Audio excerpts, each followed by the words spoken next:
Speaker said everything's on the table, and that's the same position I have. What has disproportionately happened with these left-wing activist judges? Where's the lower court in the Constitution? All right, great point. We've got a few clips of MAGA Congressman Jim Jordan on Fox News with Mark Levin, as MAGA is now going full mask off on their desire to destroy the judiciary and our court system so they can rule without any checks and balances. So be sure to hit the like button, helps our channel out a ton. And let's get into this with the context and the fact checks very much needed. Article 2, Section 1, very first sentence, sometimes just going back to the basics like we were doing before. The executive power is vested in a president of the United States. That is so clear. Let's not forget that there are separate and equal branches of government, but they're separate and they have certain powers.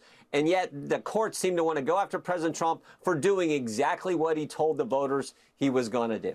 Where's the lower court in the Constitution? All right. Great point. Great point. Right next to the abortion. Yeah.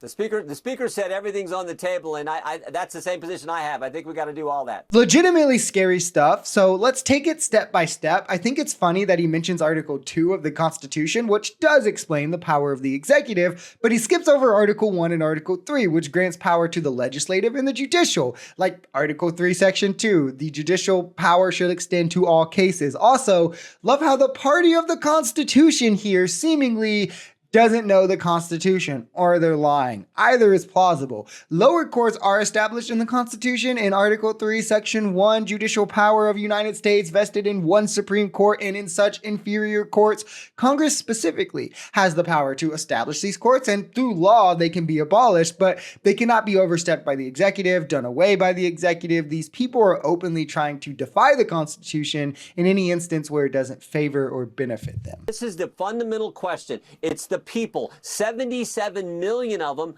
voted for the guy who put his name on a ballot, went out and ran, told us he was going to secure the border and do the things he's doing, and that you have a judge in Timbuktu, California, who can do some order or some injunction and stop that. That is not how our system's supposed to work. No, actually, our system is set up exactly like that. The legislative makes the laws, the executive enforces and implements the laws, and the judiciary interprets and rules on the fairness of the laws. The courts specifically have the power to review the constitutionality of laws and executive orders. Check Marbury v. Madison if you disagree with me. Congress creates the laws, appropriates funding, declares war, and then provides legal checks on the executive through the power of impeachment.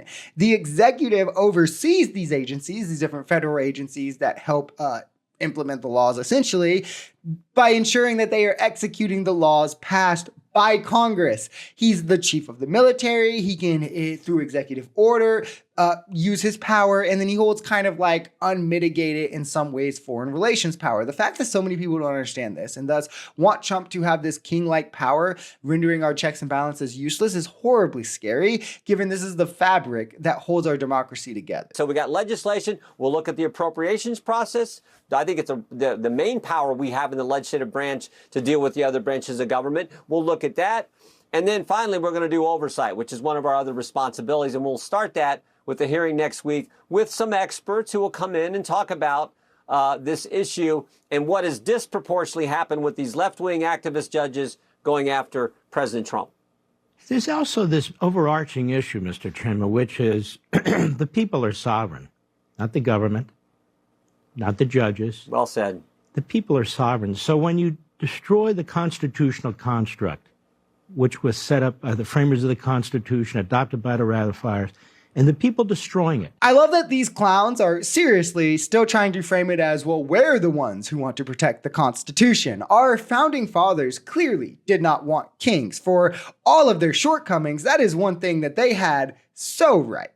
And the Constitution, well, the Bill of Rights specifically, was created to give assurances to the state, to the minority, to have power against tyranny from the federal government, the majority, to keep checks and balances. So the power remained with the people. Look at the Federalists versus the Anti-Federalists. You can look at the papers, right? And again, not one branch should become more powerful than the others, because that pulls from the democratic fabric of our government. Unfortunately, Trump through his status of like celebrity, has elevated the presidency in people's minds to this idol-like status for, of course, his cult members who legitimately would rather see him act like a king, which sets up a scary precedent for our country going forward for right now when he's literally doing it. I mean, especially when they're disappearing dissenting voices, Mahmoud Khalil, legal permanent residents, green card holders. They're ignoring the courts to forego due process, and they're overstepping Congress as well, appropriated funds through Congress. If all practical means fail, what methods are left to remove a king from power?